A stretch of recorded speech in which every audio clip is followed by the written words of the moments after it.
Well, to unleash such power, God used contentment in Paul's life and ministry. And so Paul's confessing that. He says, the reason that you see me as this great pioneer of the faith is not because I have something different than you. It's because I have the same thing as you, only I used what we both have to allow God's contentment to unleash his power in my life and ministry. Do you understand that discontent robs us of the power of God, because it robs us of the response of our hearts of faith, believing in the goodness and the omniscience and the omnipotence of God. So what did Paul say?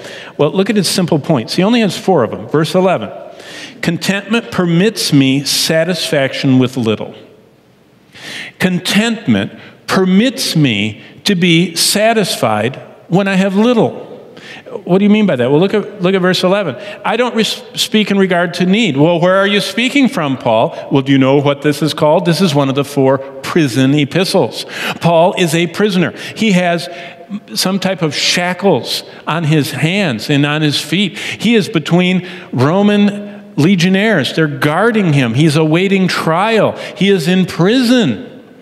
He is in a very difficult time in his life, not knowing what's going to happen. He's awaiting trial before the emperor. Look at that. Not that I speak in regard to need. I mean, if it was most of us, we'd say, oh, folks, pray. Not only send money, send antibiotic. I mean, the iron is chafing my skin. I think I might get some blood poisoning, you know. And Paul's not consumed with his needs.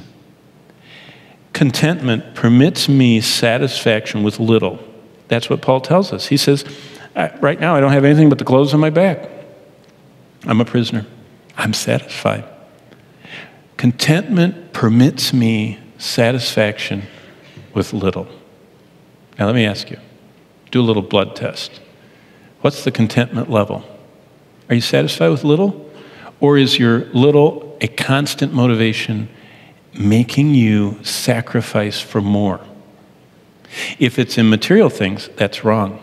If it's in spiritual things, then you're right with Paul. He says, I press on. I want to know you more. I want to know more of Christ. I can't get enough of Christ. I have all of him. I want to know more of what I have.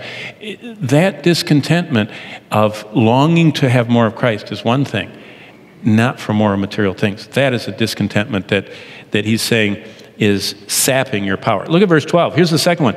Contentment provides me independence from my circumstances. Look at verse 12. I know how to be abased. I am right now, by the way. I know how to abound, and I can remember those times. Everywhere and in all things, whether I'm in prison or in the palace, I've learned both to be full and to be hungry, both to abound and to suffer need. Paul said, contentment provides me independence from my circumstance. Whatever circumstance I'm in does not dictate how I feel.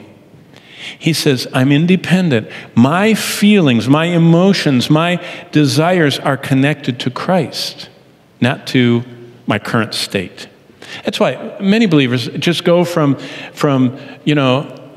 just feeling the top of the world, when everything's going well and nothing's broken down and they're feeling healthy and they got lots of money, down to the pits when they're sick or when they lose something or when they get in a car accident or when they're delayed in their plans.